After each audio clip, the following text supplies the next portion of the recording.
എനിക്ക് വ്യക്തിപരമായി പറയാനുള്ള ഒരു കാര്യം മാർ ജോർജ് കൂവക്കാട്ട് പിതാവ് അത് ഞങ്ങളോട് പങ്കുവച്ചിരുന്നു.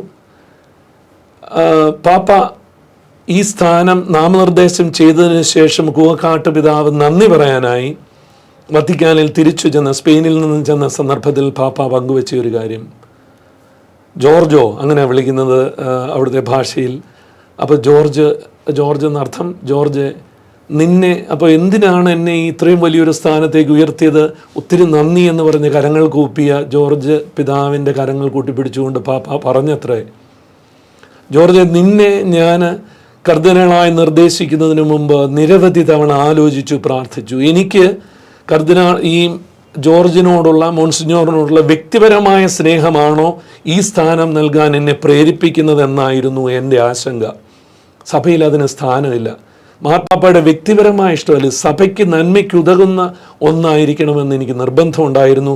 അതിനാൽ ഞാൻ പരിശുദ്ധാത്മാവിനോട് വീണ്ടും വീണ്ടും എൻ്റെ ഹൃദയം സമർപ്പിച്ച് പ്രാർത്ഥിച്ചു. മാർപ്പാപ്പ ഹൃദയത്തെ ഒത്തിരിയേറെ പ്രധാനമായി കാണുന്ന ഒരാൾ കൂടിയാണ്. ദിലക്സിത് നോസ് എന്ന ഏറ്റവും അവസാനത്തെ ചാക്രിക ലേഖനവും ഹൃദയത്തിൻ്റെ ഭാഷ സംസാരിക്കാൻ, ഹൃദയം കൊണ്ട് സ്നേഹിക്കാൻ ലോകത്തെ പാപ്പ നിർബന്ധിക്കുകയാണ്.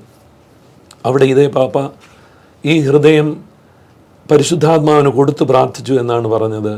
ഇത് എൻ്റെ വ്യക്തിപരമായ താല്പര്യമല്ല, സഭയുടെ നന്മയ്ക്കുതകുന്നതാണെന്ന് ബോധ്യം കൈവന്ന ശേഷമാണ് ഞാൻ നിൻ്റെ പേര് അവിടെ വായിച്ചതെന്ന്. നമുക്കിതൊരു വലിയ മാതൃകയാണ്. നമ്മൾ സഭയിൽ തിരഞ്ഞെടുക്കുന്ന സ്ഥാനവും ജീവിതത്തിൽ കൊടുക്കുന്ന സ്ഥാനമൊക്കെ നമുക്ക് പ്രിയപ്പെട്ടവർക്ക് കൊടുക്കുന്ന രീതിയാണ്.